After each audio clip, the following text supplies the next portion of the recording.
Hello everyone, welcome to our digital library.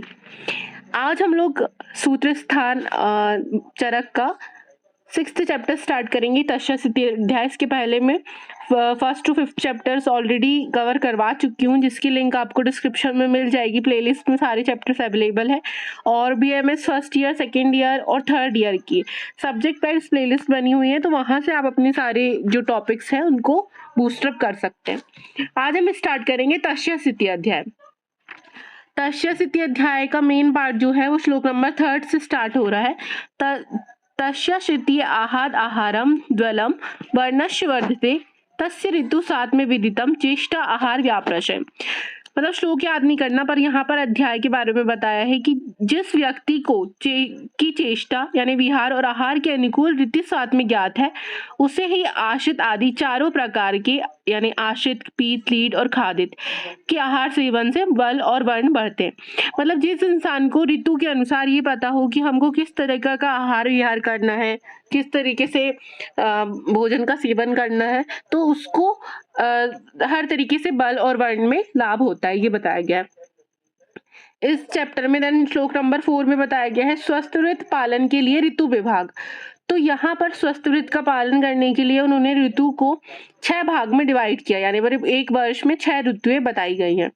इनमें से शिशिर, बसंत और ग्रीष्म, ये 3 ऋतुओं को उत्तरायण या आदान काल के अंतर्गत रखा है। इसका मतलब है कि यहाँ पर जो सूर्य है वो उत्तर दिशा में गमन करता है, तो इसे उत्तरायण या आदान काल कहते हैं।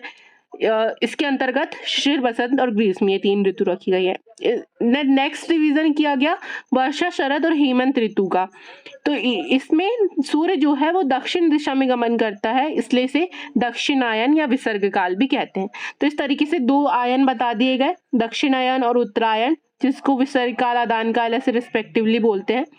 दक्षिणायन में वर्षा, शरद, हेमंत ऋतु आई है और उत्तरायण में शिशिर, बसंत, ग्रीष्म। तो ये हमको स्पेशली ध्यान रखना है। देन आता है श्लोक नंबर 5, विसर्ग काल का वर्णन। अब हम देखेंगे कि विसर्ग काल क्या होता है। तो विसर्ग काल में वायु अत्यंत रूक्ष नहीं होती, किंतु आदान काल में अति रूक्ष वायु बहती है। तो एक पहला डिफरेंस यही बता दिया गया कि विसर्ग काल में वायु ज्यादा रूक्ष नहीं होती, लेकिन आदान काल में रूक्ष वायु बहती है। तो विसर्ग काल में चंद्रमा पूर्ण बली रहता है, यानी विसर्ग काल में बोला गया है कि चंद्रमा बलवान होता है, जिसकी वजह से वो पूरे भूमि मंडल पे या मनुष्यों पर अपनी किरणें फैलाता है, जिसकी वजह से हमारी बॉडी जो है वो तृप्त रहती है, यानी हमारा बल जो है विसर्ग काल में बढ़ा हुआ होगा। और विसर्ग काल को इसी वजह से सौम्य काल भी कहा जाता है। तो विसर्ग काल के हमको 3 पर्याय मिल गए, विसर्ग काल, दक्षिणायन और सौम्य काल। इसमें मनुष्यों का बल जो है वो बढ़ा हुआ होगा। देन देखते हैं श्लोक नंबर 5, आदान काल का वर्णन। तो आदान काल को आग्नेय काल भी कहा जाता है और उत्तरायण हम देख चुके हैं। यहाँ पर सूर्य, वायु और चंद्रमा काल स्वभाव से मार्ग ग्रहण कर काल, ऋतु, रस, दोष एवं देह बल की उत्पत्ति में कारण होते हैं, ऐसा समझना चाहिए। यानी उन्होंने कहा है कि यहाँ पर जो है सूर्य का बल ज्यादा बलवान होता है, जिसकी वजह से वो वायु भी अतिरूक्ष बहती है। इस वजह से जितना भी हमारा बल वाला पार्ट है उसका वो हरण कर लेता है और यहाँ पर हमारे बल जो है वो क्षीण हो जाता है, कम बल होता है, दुर्बल होता है व्यक्ति। देन आता है श्लोक नंबर 6, आदान काल में प्राकृतिक और शारीरिक स्थिति क्या होगी।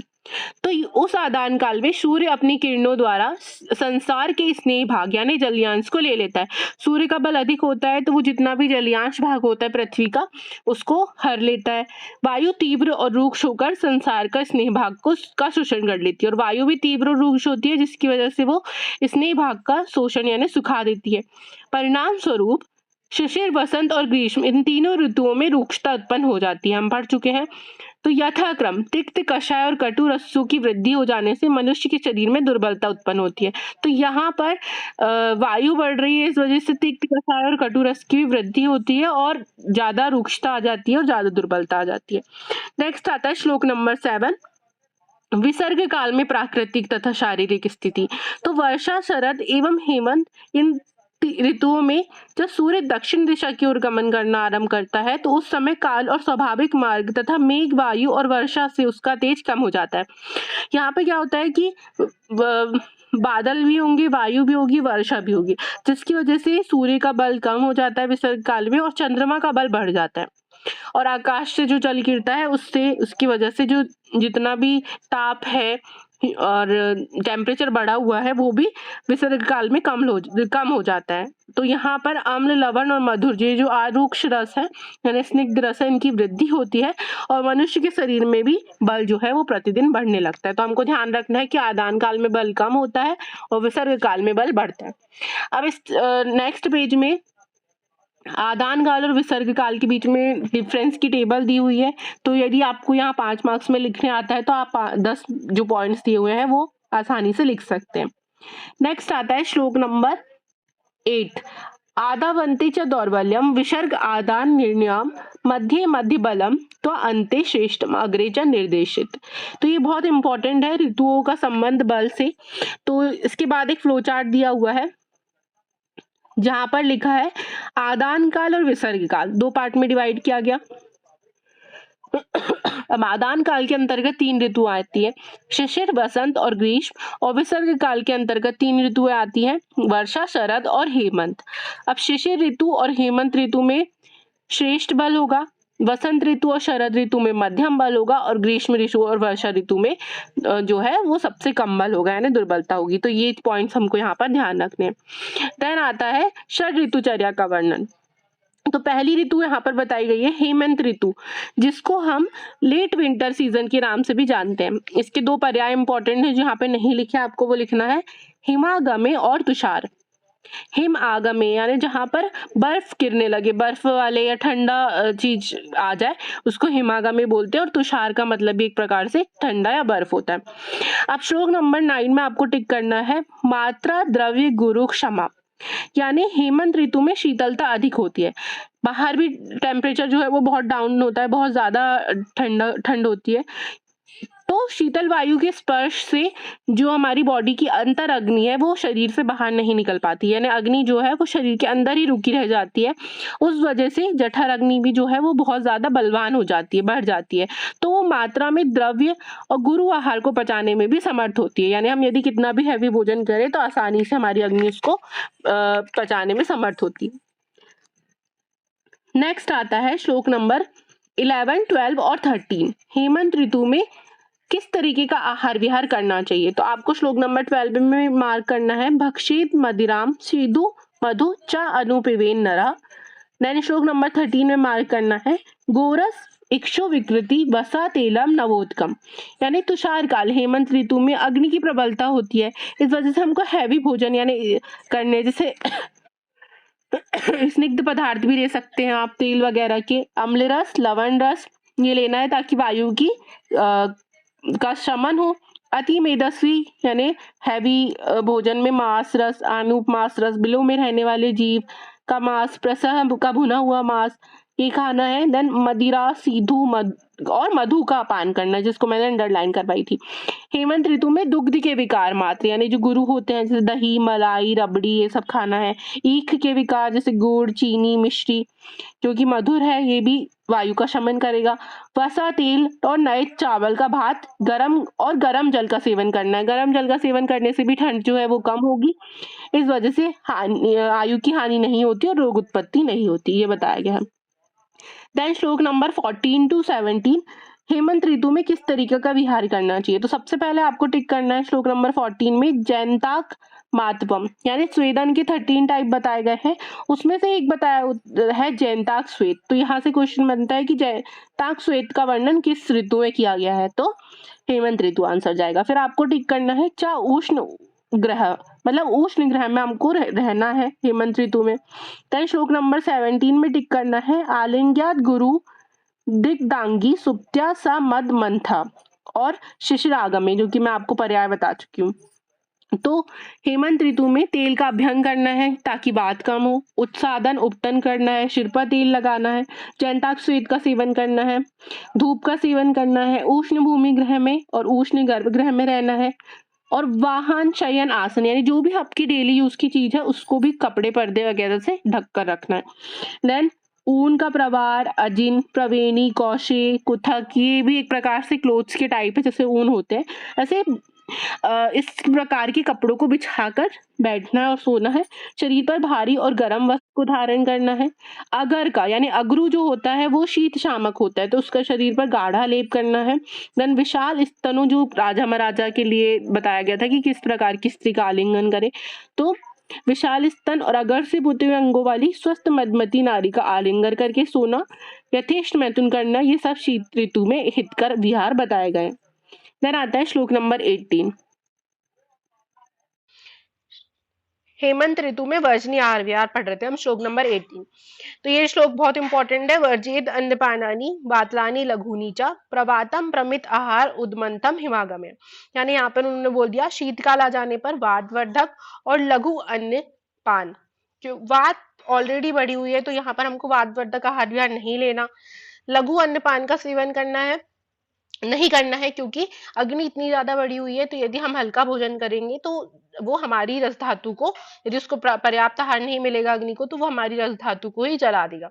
प्रवात यानी जहां पर तीव्र वायु बहती है वहां पर हमको नहीं रहना है।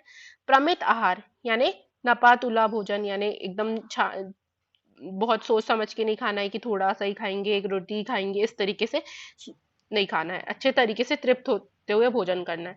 और जल जल में घुले हुए सत्तू का सेवन नहीं करना है, बहुत इंपॉर्टेंट है, यहाँ पर सत्तू का सेवन निषेध है, तो ये टिक कर लीजिए। नेक्स्ट आता है श्लोक नंबर 19-20, शिशिर ऋतुचर्या। शिशिर ऋतुचर्या में श्लोक नंबर 19 में टिक करना है, रोक्षम आदानजम शीतम मेघ मारुत वर्षजम, ये टिक करना है। और श्लोक नंबर 20 में निवातम उष्णम त्वक अधिकम शिशिरे ग्रहम आश्रित, ये टिक करना है। तो यहाँ पर शिशिर ऋतु को हम अर्ली विंटर के नाम से भी जानते हैं।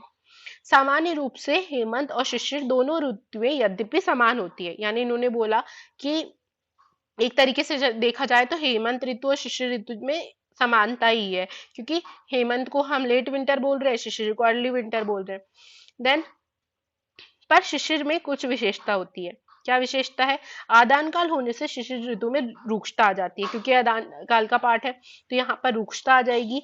मेघ वायु और वर्षा के कारण में बादल भी होंगे, हवा भी ज्यादा चलेगी और वर्षा भी होगी, इस वजह से जो शीत है, ठंडक है, वो ज्यादा बढ़ने लगती है। अतः ऋतु शिशिर ऋतु में भी हेमंत ऋतु की तरह ही सारी जितने भी आहार विहार बताए हैं उसका ही पालन करना चाहिए। विशेष रूप से निवात यानी जहां पर वायु ज्यादा ना बहती हो और उष्ण ग्रह में ही हमको रहना चाहिए। नेक्स्ट आता है श्लोक नंबर 21 की क्या आहार विहार वर्ज्य है। तो शिशिर ऋतु में कटु तिक्त कषाय रस, क्योंकि ये वात को बढ़ाएंगे तो इनका सेवन नहीं करना है, तथा वात वर्धक हल्के और शीतल अन्नपान का त्याग करना चाहिए। लघु अन्न नहीं लेना है और ठंडा तो वैसे ही नहीं लेना है, क्योंकि ऑलरेडी शीत ऋतु है, तो यहाँ पर हमको ये बात का ध्यान रखना है। बाकी यदि आपको ये लिखने आती है तो आप इसमें पूरा हेमंत ऋतुचर्या के अनुसार लिख सकते हैं। नेक्स्ट आता है श्लोक नंबर 22, यहाँ पर वसंत ऋतुचर्या का बताया गया है, जिसको हम स्प्रिंग सीजन भी बोलते हैं। अब इसके कुछ पर्याय आप लोग लिख लीजिए, लिखे नहीं हुए हैं। कुसुम आगम, कुसुम आगम है मतलब, कुसुम मतलब होता है पुष्प का पर्याय है, तो यहाँ पर नए नए पुष्प आते हैं, तो यहाँ पर इसलिए इसका पर्याय कुसुम आगमय भी कहा गया है। देन हिमातय, हिम आतय मतलब हिम जो है ठंडी चली जाएगी, इसलिए इसको हिमातय ऋतु भी कहते हैं, तो ये इंपॉर्टेंट था। देन आता है श्लोक नंबर 22, यहाँ पर आपने को ध्यान टिक करना है श्लेष्मा, फर्स्ट वर्ड में लिखा हुआ है वसंते निचितम श्लेष्मा, यानी वसंत ऋतु में हमको कफ का कफ का संचय हो जाता है, इसलिए हम उसमें यहाँ पर कफ को का निर्हरण कर सकते हैं। देन काय अग्नि बाधते रोगास्तम प्रकृतिर बहुन, देन आपको लास्ट वाले श्लोक में टिक करना है वम नादि कार्यत, वम नादि कार्यत यानी वमन आदि कर्म हम कर सकते हैं। तो हिंदी पढ़ते हैं। हेमंत ऋतु में संचित हुआ कफ वसंत ऋतु में सूर्य की किरणों से प्रेरित होकर जठर अग्नि को मंद कर देता है, यानी जो भी कफ जो हेमंत ऋतु में संचित हुआ था वसंत ऋतु में पिघलता है और जठर अग्नि को मंद कर देता है, यानी कफ है यदि वो अग्नि पर जाएगा तो उसको बुझा देगा, मंद कर देगा, अतः अनेक प्रकार के रोग उत्पन्न करता है। उस संचित कफ को दूर करने के लिए वसंत ऋतु में वमन आदि पंचकर्म, अब वमन जो है वो कफ की श्रेष्ठ चिकित्सा है, तो हम वसंत ऋतु में कफ का हरण कर सकते हैं। ठीक है, तो यहाँ पर ये पॉइंट बता दिया है। श्लोक नंबर 23 कि वसंत ऋतु में त्याज्य आहार विहार, यानी किस तरीके के आहार विहार को नहीं लेना चाहिए। तो गुरु अम्ल स्निग्ध मधुरम दिवा स्वप्नम च वर्जित, वसंत ऋतु में गुरु अम्ल, स्निग्ध और मधुर आहार विहार का, और दिन में शयन नहीं करना चाहिए। वेरी इंपॉर्टेंट है, दिन में शयन नहीं करना चाहिए। नेक्स्ट आता है वसंत ऋतु में सेवनीय आहार विहार। तो इसमें आपको टिक नहीं करना है कुछ, बस हिंदी याद रखनी है कि वसंत ऋतु में व्यायाम करना चाहिए, उपटन लगाना चाहिए, धूमपान, कबल गृह, अंजन और मल मूत्र के त्यागने के बाद गुनगुने जल का प्रयोग, यानी ना ज्यादा ठंडा ना ज्यादा गर्म, मिले हुए चंदन और अगर का शरीर पर लेप, क्योंकि ये इस ऋतु में ना एक्सेसिव ठंडी पड़ती है ना एक्सेसिव गर्मी पड़ती है, यानी हमको सामान्य चीजों का प्रयोग करना है। जौ, गेहूं, शरब, खरगोश, काला हिरण, लावा, बटेर, सफेद तीतर के मांस का भोजन, निर्गत यानी दोष रहित सीधु और माध्यमिक का पान तथा स्त्रियों और उपवनों के यौवन का अनुभव करना चाहिए। नेक्स्ट आता है, ये यहाँ पर हमारी वसंत ऋतुचर्या खत्म हो गई। नेक्स्ट आता है श्लोक नंबर 27 एंड 28। तो इसमें दिया हुआ है ग्रीष्म काल का वर्णन। ग्रीष्म काल को हम समर सीजन भी बोलते हैं। देन समर सीजन, इसके और पर्याय हो सकते हैं घर्म काल। घर्म मतलब होता है पसीना, तो ये पसीना आने वाला काल है तो इसको घर्म काल, और निवाथे, निवाथे नाम से भी जाना जाता है। अब देखिए इसमें आपको श्लोक नंबर 28 में सिर्फ मंथ मंथ को टिक करना है। यहाँ पर बताया गया है ग्रीष्म ऋतुचर्या में सूर्य अपने किरणों द्वारा संसार के स्नेह को सोख लेता है, जैसे कि हम पढ़ चुके हैं आदान काल है। तो यहाँ पर पूरे तरीके से शरीर की और पृथ्वी की जितनी भी स्नेह भाग है उसको सोख लेगा। इस काल में मधुर रस तथा शीत वीर्य वाले द्रव तथा स्निग्ध अन्नपान, चीनी के साथ शीतल मंथ इंपॉर्टेंट है, जांगल पशु पक्षियों के मांस का रस, घी, दूध, चावल, इनका सेवन करने से स्वाभाविक बल का नाश नहीं हो पाता, क्योंकि यहाँ पर जो है एनर्जी खत्म हो रही है, तो वहां पर हमको एनर्जी बढ़ाने वाले या बल बढ़ाने वाले द्रव्यों को खाना है। तो मधुर और शीतवीर्य द्रव्य सबसे पहले। देन शीतल, हम जनरली गर्मी में ठंडी चीजों का ही प्रयोग करते हैं, तो शीतल अन्नपान, शीतल मंथ इंपॉर्टेंट है, मांस रस, घी, दूध, चावल, इन सब का सेवन हमको करना है। नेक्स्ट आता है श्लोक नंबर 29। ग्रीष्म ऋतु में वर्ज्य आहार विहार, ये पॉइंट इंपॉर्टेंट होता है। तो ग्रीष्म ऋतु में मदिरा का सेवन अल्प मात्रा में करना चाहिए अथवा नहीं पीना चाहिए।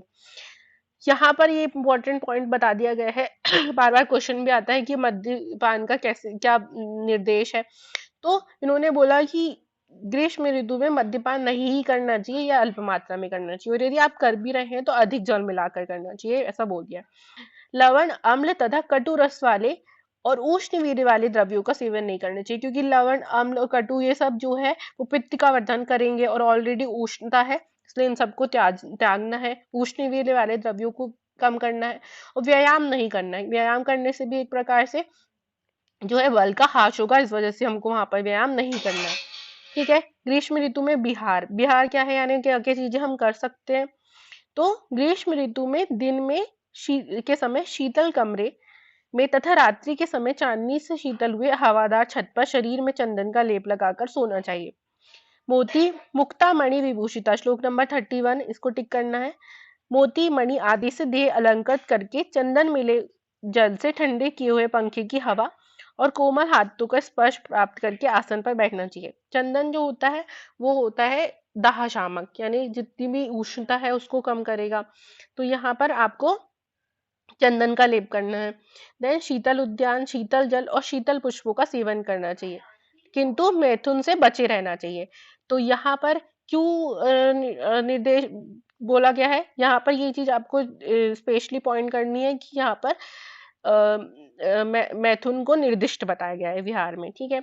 अब दिवा स्वप्न के लिए एक पॉइंट आता है कि दिवा स्वप्न को का निर्देश जो है वो सारी ऋतुओं में मना किया गया है एक्सेप्ट गर्मी, यानी ग्रीष्म ऋतु में आप दिवा स्वप्न कर सकते हैं। ठीक है। नेक्स्ट आता है श्लोक नंबर 33। 33 से वर्षा ऋतुचर्या स्टार्ट हो रही है। तो वर्षा ऋतु में को अभ्रकाल भी कहा जाता है, इंपॉर्टेंट है, आपको टिक करना है। अभ्रकाल, अभ्र मतलब होता है बादल, तो बादलों का काल है, बादल आते हैं इसलिए इसको अभ्रकाल भी कहा जाता है, रेनी सीजन। यहाँ पर टिक करना है श्लोक नंबर 33 में, आदान दुर्बले देहे पक्ता भवती दुर्बला। ठीक है। आदान काल में मनुष्य का शरीर अत्यंत दुर्बल हो जाता है। दुर्बल शरीर में एक तो जठर अग्नि दुर्बल रहती है, वर्षा ऋतु के आ जाने पर दूषित वातादि दोष से दुष्ट जठराग्नि और भी दुर्बल हो जाती है, क्योंकि वर्षा ऋतु में वात दोष बढ़ता है तो जठराग्नि और दुर्बल हो जाती है। इस ऋतु में भूमि से वाष्प इस ऋतु में भूमि से वाष्प निकलने, आकाश से जल बरसने तथा जल का अम्ल विपाक होने के कारण जब अग्नि का बल अत्यंत क्षीण हो जाता है, तब आतादि दोष कुपित हो जाते हैं। अतः वर्षा काल में साधारण रूप से नियमों का पालन करना चाहिए। उन्होंने बोला कि इस ऋतु में भूमि से भाप निकलने लगती है क्योंकि वर्षा होती है, आकाश से जल बरसता है और इसलिए जल का विपाक जो है वो अम्ल हो जाता है। तो ये जो होती है वर्षा ऋतु जो होती है वो सर्वदोष प्रकोपक ऋतु होती है। यानी इस ऋतु में वात, पित्त और कफ तीनों ही बहुत समान रूप से बढ़ते हैं। इसलिए वर्षा ऋतु में स्पेशली हमें अपनी हेल्थ का बहुत ही ज्यादा सही तरीके से ध्यान देना पड़ता है। नेक्स्ट है वर्षा ऋतु में वर्ज्य आहार विहार, यानी श्लोक नंबर 35 इंपॉर्टेंट है, याद करने योग्य, मतलब पहचानना आना चाहिए कि कौन सी ऋतु की बात चल रही है। वर्ष वर्षा ऋतु में उन्मंथ यानी जल में घुला सत्तू वेरी इंपॉर्टेंट है, जो कि हमने हेमंत ऋतु में भी पढ़े थे। दिन में सोना, अवश्य यानी ओस गिरते समय उसमें बैठना या उसको उसमें घूमना। नदी का जल वेरी इंपॉर्टेंट है, वर्षा ऋतु में नदी का जल त्याज्य है। व्यायाम, धूप में बैठना और मैथुन छोड़ देना चाहिए, वेरी इंपॉर्टेंट। देन आता है श्लोक नंबर 36 पान भोजन संस्कारान प्राय शौद्रान्विता भजेत, यानी सारे जितने भी खाने पीने के प्रोडक्ट्स हैं उनमें मधु मिलाकर पीना चाहिए, स्पेशली बोला गया है वर्षा ऋतु के लिए, इंपॉर्टेंट है। देन श्लोक नंबर 39 में दिया हुआ है माहिंद्रम तप्त शीतम व कोपम सारसमेव वा, मतलब यहाँ पर बोला है क्योंकि वर्षा ऋतु में नदी का जल निषेध है, स्पेशली बताया गया है, तो महेंद्र जल यानी जो वर्षा से अंतरिक्ष जल बरस रहा है उसका, कोप यानी कुएं तालाब झरना, इन सब का आपको जल का सेवन करना है। अब हम हिंदी पढ़ते हैं। वर्षा ऋतु में खाने पीने की सभी चीजें बनाते समय उसमें मधु अवश्य मिला लेना चाहिए। वात और वर्षा से भरे उन विशेष शीत वाले दिनों में अम्ल तथा लवण रस वाले और स्नेह द्रव्यों की प्रधानता भोजन में रहनी चाहिए। जठराग्नि की रक्षा चाहने वाले पुरुषों को भोजन में पुराने जौ, गेहूं और चावल का प्रयोग अवश्य करना चाहिए। मांसाहारी व्यक्तियों को आहार द्रव्यों में जांगल पशु पक्षियों से संस्कृत मांस के साथ तथा शाकाहारी व्यक्तियों को संस्कृत मूंग के यूज के साथ लेना चाहिए। इस ऋतु में मधु मिलाकर अल्प मात्रा में माध्यिक, अरिष्ट एवं जल का सेवन करना चाहिए। वर्षा ऋतु में महेंद्र यानी आकाश का जल, गर्म करके शीतल किया गया जल यानी उबाला हुआ जिसको हम बोलते हैं, कूप या सरोवर का जल पीना चाहिए, क्योंकि वर्षा ऋतु में नदी का जल अपथ्य है। अग्रघर्षण यानी दे शरीर में चूर्ण वगैरह लगाकर उससे घर्षण करना चाहिए।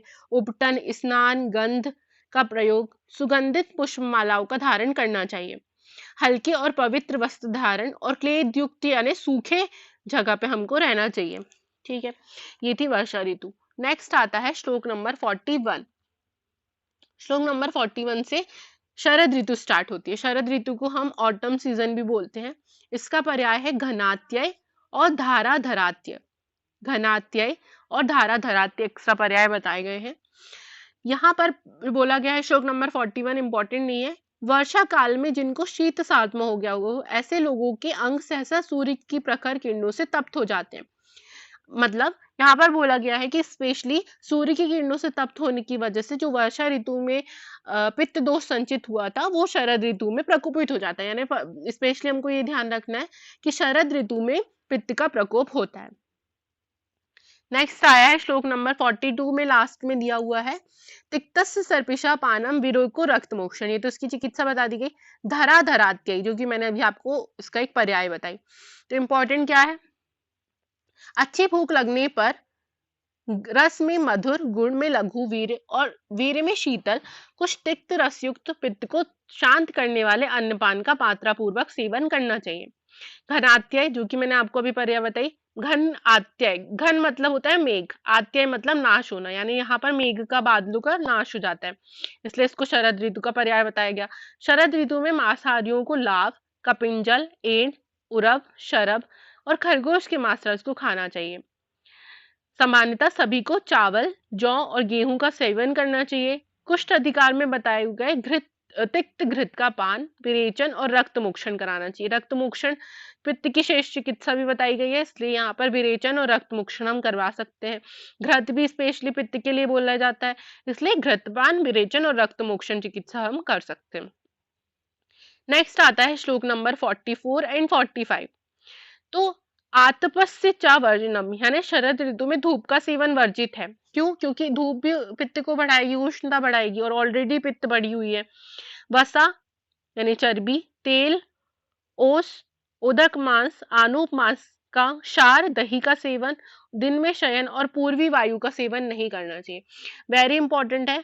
प्राग वातम चात वर्जित, ये देख के हम लगा देते हैं शरद या हेमंत, लेकिन आपको यहाँ पर वो सॉरी शरद शिशिर या हेमंत, क्योंकि वहां पर हम देख रहे थे वायु का सेवन नहीं करना है। लेकिन ये जो पॉइंट है वो स्पेशली शरद ऋतु के लिए बोला गया है, इसलिए श्लोक नंबर 45 में प्राग वातम चात्र वर्जित, ये वाला पॉइंट आपको स्पेशली टिक करना है फॉर शरद ऋतु, यानी पूर्वी वायु का सेवन निषेध बताया गया है। नेक्स्ट आता है हंसोदक का विवरण। इससे हर साल क्वेश्चन कुछ ना कुछ आते ही आते हैं। सबसे पहले तो कि हंसोदक का वर्णन किस ऋतु में किया गया है, तो इम्पोर्टेंट है शरद ऋतु में। श्लोक नंबर 46 47 बहुत इंपॉर्टेंट है, याद करना है आप लोगों को। दिवा सूर्यांशु संतप्तम, निशि चंद्रांशु शीतलम, कालेन पक्वम निर्दोष गत्येन अगस्तेन विशीकृतम, हंसोदक मिति ख्यातम शारदम विमलम शुचि, स्नान पान अवगाहेशु शश्यते तद्दिता अमृतम। यानी दिन में सूर्य की किरणों से गर्म हुआ, फिर रात्रि में चंद्रमा की किरणों से शीतल हुआ, काल स्वभाव से पके हुए, अतः निर्दोष और अगस्त तारे के उदय होने के प्रभाव से विष रहित हुआ जल हंसोदक कहा जाता है। यानी शरद ऋतु में नदी का वह जल जो दिन में सूर्य की किरणों से तप्त हुआ होगा, रात में चंद्रमा की शीतल किरणों से ठंडा हुआ होगा, और अगस्त तारे की भी उस पर रोशनी पड़ी, तो इस वजह से वो निर्दोष यानी विष रहित हो जाता है। उस जल को हम हंसोदक कहते हैं। यह हंसोदक शरद ऋतु में विमल और पवित्र होता है, मतलब एकदम स्वच्छ जल माना जाता है और पवित्र होता है। इसका खान पान, स्नान या फिर अवगाहन, हर तरीके से हर कार्य में यूज करने में अमृत के समान फल देने वाला होता है। वेरी इंपॉर्टेंट है, याद रखना है। देन आपको नेक्स्ट दिया गया है शरद ऋतु में अनुकूल विहार, यानी किस जगह पर रहना चाहिए, तो इस ऋतु में उत्तम फूलों की माला, स्वच्छ वस्त्र और प्रदोष काल में चंद्रमा की किरणों का सेवन हितकर बताया गया है। तो ये इंपॉर्टेंट है। जैसे कि हम शरद पूर्णिमा मनाते हैं तो दूध जो है वो चंद्रमा की किरणों में रखते हैं, क्योंकि अमृत के समान माना जाता है। तो ये थे हमारे पूरे 6 के 6 ऋतुएं, जिनका वर्णन आपको नेक्स्ट पेज में पॉइंट वाइज दिया हुआ है। तो यहाँ से आप रिवीजन के रूप में भी कर सकते हैं, या नोट्स बनाने के लिए आप लोग यूज कर सकते हैं। तो इस चैप्टर में लास्ट पॉइंट आता है साथ में वर्णन। यहाँ पर साथ में चीजों का वर्णन किया गया है। तो ये इंपॉर्टेंट पॉइंट आता है यहाँ से कि साथ में का वर्णन कहाँ पे मिलता है, तो चैप्टर नंबर 6 ऑफ सूत्र स्थान, आपको रेफरेंस ध्यान रखना है। ओक साथ में का वर्णन दिया गया है स्पेशली। इस प्रकार चेष्टा यानी विहार और आहार के अनुसार ऋतु सात्म का उपदेश किया गया है। देखो साथ में होते हैं 4 प्रकार के, तो उसकी ट्रिक है रो दे ओ ऋतु सात्म के नाम पर। रो दे ओ ऋतु सात्म के नाम पर। रो से होगा रोग साथ में, दे से होगा देश साथ में, ओ से होगा ओक साथ में, और ऋतु से होगा ऋतु साथ में। तो ऋतु साथ में हमने सारे अभी जितनी भी ऋतुएं पढ़े थे उसमें क्या क्या चीजें साथ में होगी जो कि हमारे लिए अच्छी हैं, वो सारी चीजों का वर्णन किया गया। यहाँ पर ओक सात्म का वर्णन किया गया। ओक सात्म मतलब होता है जो आहार विहार निरंतर अभ्यास होने से हमारे शरीर के लिए हितकारी हो गया, यानी जनरल में यदि हम उसको लेंगे तो वो हमारी बॉडी में हार्म करेगा, लेकिन हम रेगुलर यूज कर रहे हैं जिससे वो हमारी बॉडी के लिए साथ में हो गया है, तो उसको हम ओक साथ में बोलते हैं। ठीक है।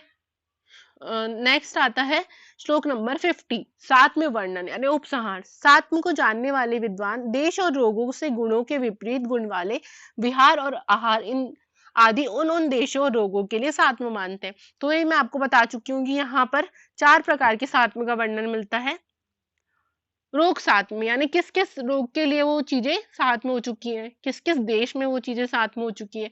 ओक साथ में यानी रेगुलर अभ्यास से, और ऋतु साथ में जो कि हमने ऋतुचर्या में पूरी 6 ऋतुओं का वर्णन किया है। तो ये इस प्रकार से साथ में टॉपिक का भी इसी चैप्टर में वर्णन किया गया। होप कि आपको ये चैप्टर समझ में आया होगा। पहले के 5 चैप्टर भी ऑलरेडी वीडियोस अपलोडेड हैं, तो चैनल को सब्सक्राइब करें, वहां पर भी आप देख सकते हैं सारा, और मैं नेक्स्ट भी आगे के चैप्टर्स भी धीरे धीरे कवर करूंगी। Thank you so much. और कोई भी डाउट हो तो आप मैसेज करके या कमेंट करके चैनल में पूछ सकते हैं।